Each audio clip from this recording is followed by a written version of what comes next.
அனைத்து தமிழ் மக்களுக்கும் கணேஷின் பணிவான வணக்கம். வாங்க ஃப்ரெண்ட்ஸ், மார்க்கெட் பற்றி டிஸ்கஸ் பண்ணலாம். இன்னைக்கு எப்படிங்க இருந்தது? ஆர்பிஐயோட ரிசல்ட் வந்திருந்தது. ஸோ ஆர்பிஐயோட ரிசல்ட் அன்சேஞ்சு கொடுத்துருந்தாங்க. ஸோ அதன் மூலியமா பார்த்தீங்க அப்படின்னா ஒரு வாலட்டிலிட்டி நடந்தது.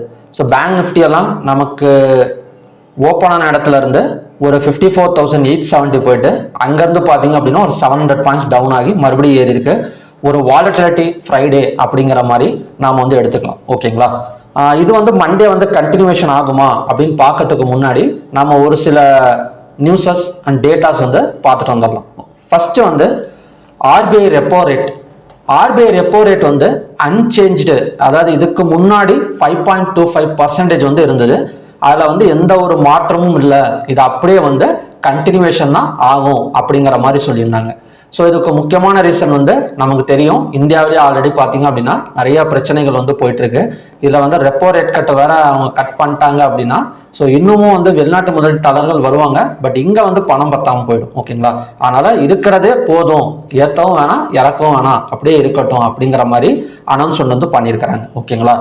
சரி, இதன் மூலியமா வெளிநாட்டு முதலீட்டாளர்கள் உள்ளார வருவாங்களா அப்படின்னு கேட்டீங்க அப்படின்னா அது டவுட் தான். அதுக்காக என்ன பண்ணியிருக்காங்க அப்படின்னா ஆர்பிஐ ஒரு 6 புதிய நடவடிக்கைகள் எடுத்திருக்கிறாங்க. அதாவது புது பிளானை உள்ளார கொண்டு வந்திருக்கிறாங்க. அது ஒவ்வொன்றா பார்க்கலாம். அதாவது நீண்ட கால அரசு பத்திரங்களில் முதலீட்டு அதிகமாக அனுமதி அப்படின்னு சொல்லியிருக்கிறாங்க. ஸோ இதுக்கு முன்னாடி லாங் டேர்ம் பாண்ட்ஸ்ல எல்லாம் பார்த்தீங்க அப்படின்னா ஒரு டேர்ம்ஸ் அண்ட் கண்டிஷன்ஸ், அதாவது இந்த 6மே ஒரு டேர்ம்ஸ் அண்ட் கண்டிஷன்ஸ் இதுக்கு முன்னாடி இருந்தது, அதுல கொஞ்சம் ரிலீஃப் பண்ணியிருக்காங்க அப்படிங்கிற மாதிரி எடுத்துக்கலாம். புதுசா ஒண்ணுமே கொண்டு வரல. ஓகேங்களா? இப்போ இதுக்கு முன்னாடி பாத்தீங்கன்னா இந்த அளவுக்கு தான் இருக்கும், இந்த அளவுக்கு ஒரு ரெஸ்ட்ரிக்ஷன் பண்ணியிருந்தாங்க, அதுல இருந்து இன்னும் கொஞ்சம் அப்படிங்கிற மாதிரி நம்ம எடுத்துக்கலாம். நெக்ஸ்ட் எஃப்ஐ விதிமுறைகளில் தளர்வு, அதாவது கடன் மற்றும் பங்கு சந்தையில் முதலீடு செய்வது எளிதாகும் அப்படிங்கிற மாதிரி சொல்லியிருக்காங்க.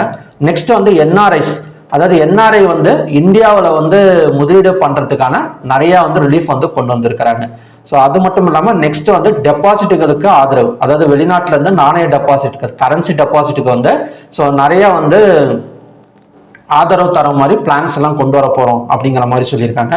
நெக்ஸ்ட் வெளிநாட்டு கடன், ஸோ அதுவும் வெளிநாட்டுல இருந்து இங்க கடன் வாங்கிக்கலாம் அப்படிங்கிற மாதிரி அரசு நிறுவனங்களும் வெளிநாடுகளில் இருந்து கடன் பெற வசதியான ஒரு திட்டத்தை கொண்டு வந்திருக்காங்க. நெக்ஸ்ட் ஏற்றுமதி டாக்ஸ்ல அதுல இருந்தும் பாத்தீங்க அப்படின்னா குறைக்கிறோம் அப்படிங்கிற மாதிரி இந்த மாதிரி ஒரு 6 பிளானை அவங்க கொண்டு வந்திருக்காங்க.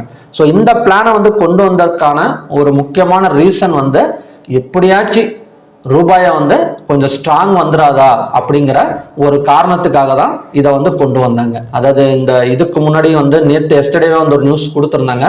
அதாவது வெளிநாட்டு முதலீட்டாக கேபிட்டல் கெயின் டாக்ஸ் நாங்கள் குறைக்க போறோம் அப்படின்னு. ஸோ இப்போ கொடுத்துருக்கிற அந்த 6 எல்லாமே நமக்கு வெளிநாட்டு முதலீட்டாளர்கள் கோடிக்கணக்கில் கொண்டு போட்டுருணும். அப்போதான் பார்த்தீங்க அப்படின்னா ருப்பி கொஞ்சமாச்சும் ஸ்ட்ராங் ஆகும் அப்படிங்கிற ஒரு நோக்கத்துக்காக தான் இதெல்லாம் பண்ணிட்டு இருக்காங்க. ஓகே, ஸோ இன்னைக்கு இந்த அளவுக்கு ஒரு இதுல ஒரு ஆர்பிஐ ஒரு 6 நடவடிக்கைகள் கொண்டு வந்திருக்காங்க. ரெப்போ ரேட்டும் அன்சேஞ்சு வந்திருக்கு. பின்ன ஏங்க நமக்கு பங்கு சந்தைகள் பெரிய அளவுல மேல வரல அப்படின்னா அதுக்கு 2 முக்கியமான ரீசன் இருக்குங்க. ஒன்று ஜிடிபி, அதாவது ஜிடிபி வளர்ச்சிங்கிறது 6.9% இருந்து 6.6% வரைக்கும் டவுன் ஆயிருக்கு. ஸோ இது நெகட்டிவ் நியூஸ் அப்படிங்கிற மாதிரி சொல்லலாம். ஸோ நெக்ஸ்ட் பண வீக்கம், அதாவது FI27 அப்படின்னு சொல்லுவாங்க. ஸோ FI27நாலே இன்ஃபிளேஷன்னாலே பணவீக்கத்துக்கான ஒரு பர்சன்டேஜ் கால்குலேட் பண்றது. ஓகேங்களா? ஸோ இதுக்கு முன்னாடி பணவீக்கம் 4.6% இருந்தது. இப்போ 5.1% வரைக்கும் மாறி இருக்கு. ஸோ இது எதனாலங்கிறது நமக்கும் தெரியும். FIS தொடர்ந்து செல்லிங் தான் பண்ணிட்டு இருக்காங்க. ஓகேங்களா? ஸோ இந்த டேட்டாஸ் வந்ததுக்கு அப்புறம் பார்த்தீங்க அப்படின்னா ஒரு வாலட்டிலிட்டி ஸ்டார்ட் ஆயிடுச்சு அப்படிங்கிற மாதிரி சொல்லலாம். ஸோ ஒரு பாசிட்டிவும் நமக்கு வந்திருக்கு, ஒரு நெகட்டிவ் வந்திருக்கு. அதனால வாங்குறவங்களும் விற்கிறவங்களும் பார்த்தீங்க அப்படின்னா சரிசமமா ஒரு காம்படிஷன்ல இருந்திருக்காங்க அப்படிங்கிற மாதிரி நாம எடுத்துக்கணும். ஓகேங்களா? சரி, இப்போ லாங் டேர்ம்லயாச்சும் இப்போ இதெல்லாம் கொண்டு வந்திருக்கிறாங்க, இன்னைக்கு வரல, ஒரு லாங் டேர்ம்லயாச்சும் இதுக்கான ஏதாவது இருக்கா, மேல வரதுக்கான சான்சஸ் இருக்கா இந்தியன் மார்க்கெட் அப்படின்னா கண்டிப்பா இருக்கு. ஸோ கண்டிப்பா இந்த ஸ்டெப்ஸ் மூலயமா மறுபடியும் எஃப்ஐஎஸ் பணத்தை உள்ளார கொண்டு வருவாங்க. ஸோ அப்படி ஒரு லாங் டேர்மா ஒரு 1 or 2 monthsக்குள்ளார நமக்கு பங்கு சந்தைகள் மறுபடியும் மேல வரதுக்கான பாசிபிலிட்டிஸ் இருக்கு. ஓகேங்களா? ஸோ நெக்ஸ்ட் அவங்க எதை நினைச்சாங்க ஆனா நடக்கல அப்படிங்கிறத பத்தி நாம ஜஸ்ட் ஒரு கிளான்ஸ் பார்த்துக்கலாம். அதாவது ரெப்போ ரேட் அன்சேஞ்சு பண்ணா நமக்கு வந்து இன்வெஸ்டர்ஸ் உள்ளார வருவாங்க அப்படிங்கிற மாதிரி நினைச்சுதான் பண்ணாங்க. ஆனா ஏன் நடக்கல அப்படின்னா ஆல்ரெடி எல்லாருக்குமே தெரியும் அன்சேஞ்சு தான் நடக்க போகுது அப்படின்னு. ஏன்னா பண வீக்கத்தினாலையும் ஸோ இந்தியா இப்ப இருக்கிற கண்டிஷன்லையும் பார்த்தீங்க அப்படின்னா கண்டிப்பா அன்சேஞ்சு தவிர வேற ஆப்ஷனே இல்லை அப்படிங்கறதா நாமளும் ஒரு 2-3 நாளாவுமே வீடியோல வந்து பேசிட்டு இருந்தோம். ஓகேங்களா? ஸோ அதன் மூலியமா நமக்கு வந்து பெரிய அளவுல ரேலி வந்து நடக்கல. நெக்ஸ்ட் வந்து பாலிசி ஸ்டெபிலிட்டி மெயின்டைன் அது பண்ணனால நமக்கு வந்து கொஞ்சம் இன்வெஸ்டர்ஸ் உள்ளார வருவாங்க இன்னைக்கு அப்படிங்கிற மாதிரி நினைச்சிருந்தாங்க. ஸோ அதுவுமே நடக்கல. பண வீக்கத்தோட டேட்டாஸ் வெளியே வந்தவுடனே ஸோ அதுவுமே வந்து தலைகீழியா மாறிடுச்சு. நெக்ஸ்ட் வந்து support for liquidity and growth, credit க்ரோத்தை வந்து இன்க்ரீஸ் பண்ணியிருந்தாங்க. ஸோ அதன் மூலியமாச்சு வருவாங்கன்னு பார்த்தீங்கன்னா அதுக்கு ஆப்போசிட்டா ஜிடிபி அதுவும் நமக்கு வந்து ரிட்டர்ன் ஆயிடுச்சு. So FI tax release for government bonds, அதாவது கவர்மெண்ட் பாண்ட்ஸ்ல இருக்கிற கேபிட்டல் கெயின் டேக்ஸ் வந்து ரிமூவ் பண்ணியிருந்தாங்க. ஸோ எல்லாருமே வந்து எஸ்டர்டே வந்து இன்வெஸ்ட்மெண்ட் பண்ணி இன்னைக்கு ப்ராஃபிட் புக்கிங் பண்ணிட்டாங்க அப்படிங்கிற மாதிரி எடுத்துடலாம். ஓகேங்களா? ஸோ ஆர்பிஐ எடுத்திருக்கிற எல்லா கண்டிஷனுக்குமே இன்னைக்கு வந்து நிஃப்டி நல்லாவே வந்து ஒரு 300-400 பாயிண்ட்டும், பேங்க் நிஃப்டி ஒரு குறைஞ்சது ஒரு 600-700 பாயிண்ட் ஆச்சு மேலே வந்திருக்க வேண்டியது. கூட இந்த மாதிரி டேட்டாஸும் நமக்கு கலந்து வந்தனால ஒரு பெரிய அளவில் நிஃப்டி வந்து ரேலி இல்லை அப்படிங்கிற மாதிரி சொல்லலாம். ஓகேங்களா? நெக்ஸ்ட் வந்து இன்னைக்கு வந்து ட்ரம்ப் வந்து அனௌன்ஸ் பண்றேன் அப்படிங்கிற மாதிரி சொல்லியிருக்கிறார். என்ன சொல்லியிருக்காங்கன்னா இந்த வீக்கெண்டுக்குள்ளார ஈரான் யூஎஸோட டீல் வந்து அனௌன்ஸ் பண்ண போறோம் அப்படிங்கிற மாதிரி சொல்லியிருக்காரு. அது எந்த அளவுக்கு உண்மைங்கிறது ஆண்டவனுக்கு தான் தெரியும். ஓகேங்களா? இப்போ வந்து பேங்க் நிஃப்டி எடுத்துக்கிட்டோம்னு வச்சுக்கோங்களேன். ஸோ பேங்க் நிஃப்டி ஆல்மோஸ்ட் நமக்கு வந்து பையிங் கண்டிஷன்ல தான் இருக்கு. இன்னைக்குமே பையிங் ஆயிருக்க வேண்டியதுதான். ஸோ இந்த பாசிட்டிவ் நெகட்டிவ் நியூஸ்னால கொஞ்சம் வாலட்டிலிட்டி எடுத்திருக்கு. ஓகேங்களா? நெக்ஸ்ட் சப்போர்ட்ங்கிறது 53,929, ரெசிஸ்டன்ஸ்ங்கிறது 55,160. ஸோ நமக்கு வந்து க்ளோஸுக்கு மேலே ஓப்பனிங் கொடுத்தது அப்படின்னா 55,160 வரைக்கும் வந்துட்டு ஸோ அங்கேருந்து செல் ஆகக்கூடிய சான்சஸ் வந்து இருக்கு. நெக்ஸ்ட் வந்து நிஃப்டி. ஸோ நிஃப்டி ஆல்மோஸ்ட் வந்து நமக்கு ஒரு ட்ரையாங்கிள் பேட்டர்ன் பிரேக் அவுட் நடந்திருந்தது. ஸோ இன்னைக்கு வந்து பார்த்தீங்க அப்படின்னா பெரிய மூவ்மெண்ட் இல்லை, ஒரு வாலட்டிலிட்டி. ஸோ நெக்ஸ்ட் சப்போர்ட் ஜோனுங்கிறது 23,152, ரெசிஸ்டன்ஸ்ங்கிறது 23,557. இந்த 23,557ங்கிறது ஒரு நெக்லைன். ஓகேங்களா? ஸோ இதை தாண்டி போகணும். இப்போ வந்து 215 minutes candle red colour candle form ஆனா ஸோ அகைன் வந்து நமக்கு வந்து இந்த இடம் ஒரு பேரலல் சேனலாக மாறதுக்கான சான்சஸ் இருக்கு. ஸோ இதுக்கு மேலே குறைஞ்சது ஒரு 15 மினிட்ஸ் கேண்டலோ 30 மினிட்ஸ் கேண்டலோ மேலே க்ளோசிங் வச்சா மட்டும் தான் நமக்கு வந்து பை சைடு கன்ஃபர்மேஷன் வந்து கிடைக்குமே தவிர ஸோ அது வரைக்கும் இந்த பேரலல் சேனலுக்குள்ளார போயிட்டு வரும் அப்படிங்கிற மாதிரி நம்ம வந்து எடுத்துக்கலாம். ஓகேங்களா? நெக்ஸ்ட் வந்து சென்செக்ஸ். இப்போ சென்செக்ஸ் பார்த்தாலும் சேம் கண்டிஷன் தான். அதாவது நிஃப்டியில் இந்த ரெசிஸ்டன்ஸாகவும் எடுத்துக்கலாம், பிரேக் அவுட்டாகவும் எடுத்துக்கலாம். இந்த 23,557ங்கிறது 23,557க்கு மேலே ஒரு கேண்டில் க்ளோஸ் வைக்கணும். ஸோ அது வரைக்குமே அது ரெசிஸ்டன்ஸ் தான். ஓகேங்களா?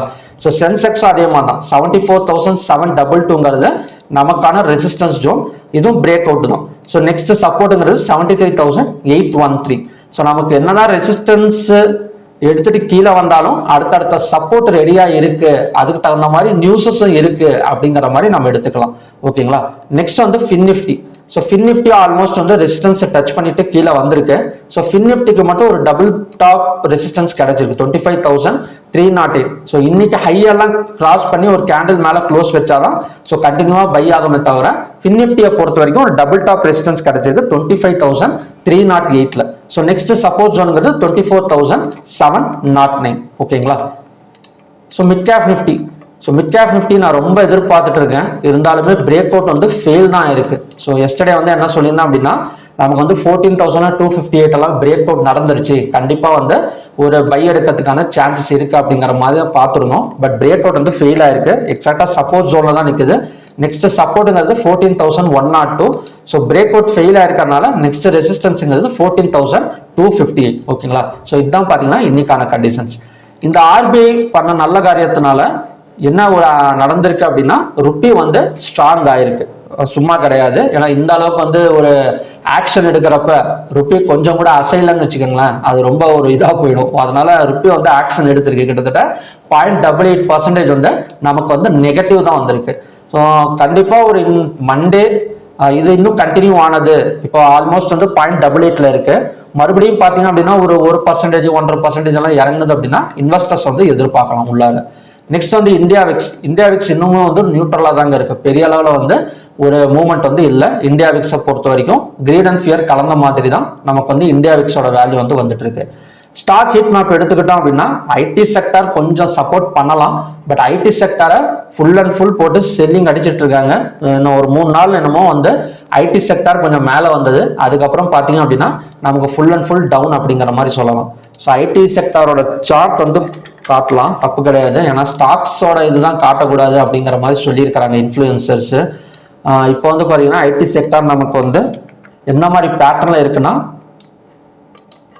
நெக்ஸ்ட் சப்போர்ட்டுங்கிறது 27,051. ஸோ 29,010 பிரேக் அவுட் பண்ணால் ஸோ கண்டினியூஸாக கொஞ்சம் கீழே இறங்குற மாதிரி தான் ஐடி செக்டார் வந்து நமக்கு காட்டுது. ஸோ எல்லாமே வந்து பரவாயில்ல. அதாவது பேங்கிங் செக்டாராக இருக்கட்டும், industrial side, auto sector, so எல்லாத்துலேயுமே நமக்கு வந்து இன்வெஸ்டர்ஸ் உள்ளார வந்துட்டு இருக்காங்க. பட் ஐடி செக்டார் மட்டும்தான் இதை வந்து பின்னாடி இழுத்துட்டு இருக்கு அப்படிங்கிற மாதிரி எடுத்துக்கலாம். ஓகேங்களா. நெக்ஸ்ட் வந்து குளோபல் இண்டெக்ஸ் வந்து பெரிய மூவ்மெண்ட் கிடையாதுங்க. எல்லாமே வந்து ட்ரம்ப்போட அனௌன்ஸ்மெண்ட் எப்படி இருந்தாலும் இந்த இன்னைக்கு ஈவினிங் இல்லைனா ஒரு 2 நாளைக்குள்ளார ட்ரம்ப்போட அனௌன்ஸ்மெண்ட் வந்துடும். ஸோ அதுக்கு தகுந்த மாதிரி தான் stock exchange, world stock exchange வந்து மூவ்மெண்ட் வந்து கொடுக்கும். ஓகேங்களா. ஸோ ஓகே ஃப்ரெண்ட்ஸ், இதான் பார்த்தீங்கன்னா கண்டிஷன். நெக்ஸ்ட் வந்து க்ரூட் ஆயிலுக்கு போயிடலாம். இப்போ க்ரூட் ஆயில் எப்படி தாங்க இருக்குது அப்படின்னா, ஸோ க்ரூட் ஆயில் மார்னிங்கே சொன்ன மாதிரி தான். அதாவது இந்த இடத்த பிரேக் அவுட் பண்ணால் ஒரு செல்லிங் பாசிபிலிட்டி அப்படிங்கிற மாதிரி பார்த்துருந்தோம். லோவை பிரேக் அவுட் பண்ணிட்டு கிட்டத்தட்ட ஆரம்பிச்ச இடத்துல இருந்தே ஒரு 100 பாயிண்ட்ஸ் பக்கம், ஆரம்பிச்ச இடத்துல இருந்து நமக்கு வந்து ஒரு 200 பாயிண்ட்ஸ் பக்கம் டவுன் ஆயிருக்கு. நெக்ஸ்ட் சப்போர்ட் அண்ட் ரெசிஸ்டன்ஸை மட்டும் நோட் பண்ணிக்கோங்க. பிரேக் அவுட் லெவல்ஸ்ங்கிறது டவுட் தான். நெக்ஸ்ட் சப்போர்ட்டுங்கிறது 8,601, ரெசிஸ்டன்ஸுங்கிறது 9,036 க்ரூட் ஆயிலை பொறுத்த வரைக்கும். நெக்ஸ்ட் வந்து நேச்சுரல் கேஸ் பார்க்கலாம். இப்போ நேச்சுரல் கேஸ் 322 ஒரு டபுள் டாப் ரெசிஸ்டன்ஸ் எடுத்துட்டு இறங்கிட்டு இருக்கு. இருந்தாலுமே நெக்ஸ்ட் சப்போர்ட், ஒரு டெம்பரவரி சப்போர்ட்டுங்கிறது நெக்ஸ்ட் டெம்பரவரி சப்போர்ட்டுங்கிறது 311.8. நெக்ஸ்ட் ஸ்ட்ராங் சப்போர்ட்டுங்கிறது 306.7. நெக்ஸ்ட் ரெசிஸ்டன்ஸ் ஜோனுங்கிறது 322.5. ஸோ இந்த இடத்துல டபுள் டாப் ரெசிஸ்டன்ஸ் எடுத்துட்டு இறங்கிட்டு இருக்கு, பார்க்கலாம். ஸோ 311.8ங்கிறது தான் நமக்கான டெம்பரவரி சப்போர்ட் ஜோன். இப்போ கோல்டு அண்ட் சில்வரை பொறுத்த வரைக்கும் ஒரு பெரிய மூவ்மெண்ட்டுங்கிறது கிடையாது. இருந்தாலுமே ஒரு சப்போர்ட் ஜோன்ல நிற்குது அப்படிங்கிற மாதிரி சொல்லலாம். இப்போ கோல்டெல்லாம் பார்த்தீங்க அப்படின்னா ஹையர் பிரேக் அவுட் பண்ணால் பை சைடு ஃபோக்கஸ் பண்ணலாம். இப்போ கோல்டோட பிரேக் அவுட் பாயிண்ட்ங்கிறது 1,58,616. ஸோ இந்த இடத்துல பிரேக் அவுட் பண்ணால் 1,60,675 வரைக்கும் ரீச் ஆகக்கூடிய சான்சஸ் இருக்கு. பட் இன்னைக்கே வந்து அது நடந்துருமா அப்படின்னு சொல்ல முடியல. மேபி ஒரு 1,000 or 1,200 பாயிண்ட்ஸ் பக்கம் மேலே வரதுக்கு சான்சஸ் இருக்கு. நெக்ஸ்ட் வந்து சில்வர். ஸோ சில்வரும் ஆல்மோஸ்ட் நம்ம செல்லிங் தான் பார்த்துருந்தோம் காலையில். ஸோ இதுவுமே இந்த இடத்துல ஒரு சப்போர்ட் எடுத்துட்டு பிரேக் அவுட் பண்ணிட்டு, அதாவது மேலே தான் பிரேக் அவுட் பண்ணிட்டு போயிட்டு இருக்கு. ஓகேங்களா. ஸோ ஹையாக பிரேக் அவுட் பண்ணிடுச்சு அப்படிங்கிற மாதிரி சொல்லலாம்.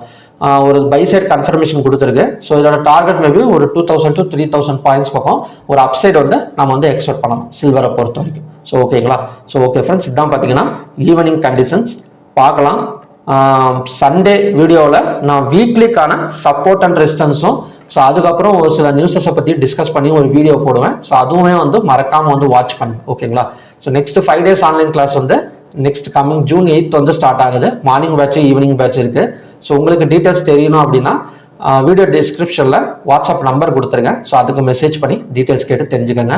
ஸோ என்னோட பேரில் வந்து டெலிகிராம் சேனலில் நிறையா ஃபேக் ஐடிஸ் இருக்குது, ஃபேஸ்புக்கில், இன்ஸ்டாலெல்லாம் இருக்குது. ஸோ அதெல்லாம் பார்த்தீங்க அப்படின்னா யாருக்குமே மெசேஜ் பண்ணுங்க. நான் யாருக்குமே வந்து வாலண்டியராக போயிட்டு ஸோ கிளாஸில் சேருங்க, நான் கால்ஸ் கொடுக்குறேன், உங்கள் அமௌண்ட்டை டபுள் பண்ணி கொடுக்குறேன், அதை பண்ணுறேன், இதை பண்ணுறதெல்லாம் நான் யாருக்குமே மெசேஜ் அனுப்புறது கிடையாது. ஸோ யாராவது உங்களுக்கு மெசேஜ் அனுப்புனாங்க அப்படின்னா ஃபோன் நம்பர் வாங்கிக்கோங்க. ஸோ ஃபோன் நம்பர் மாற்ற முடியாது. நான் வீடியோ டிஸ்கிரிப்ஷனில் கொடுத்துருக்கேன், இந்த நம்பர் தான் ஒரிஜினல். அதே மீறி ஏதாவது கொஞ்சம் நம்பர் வச்சாங்க அப்படின்னா கண்ணை மூடிட்டு வீடியோ காலில் வர சொல்லிடுங்க. ஓகேங்களா. வீடியோ காலில் வர சொன்னீங்கனாலே அவங்க கட் பண்ணிட்டு போயிடுவாங்க. ஸோ ஓகே ஃப்ரெண்ட்ஸ், மறுபடியும் பார்த்தீங்க அப்படின்னா இன்னொரு நல்ல ப்ரிடிக்ஷன் வீடியோட நான் உங்களை மீட் பண்ணுறேன். Thank you very much.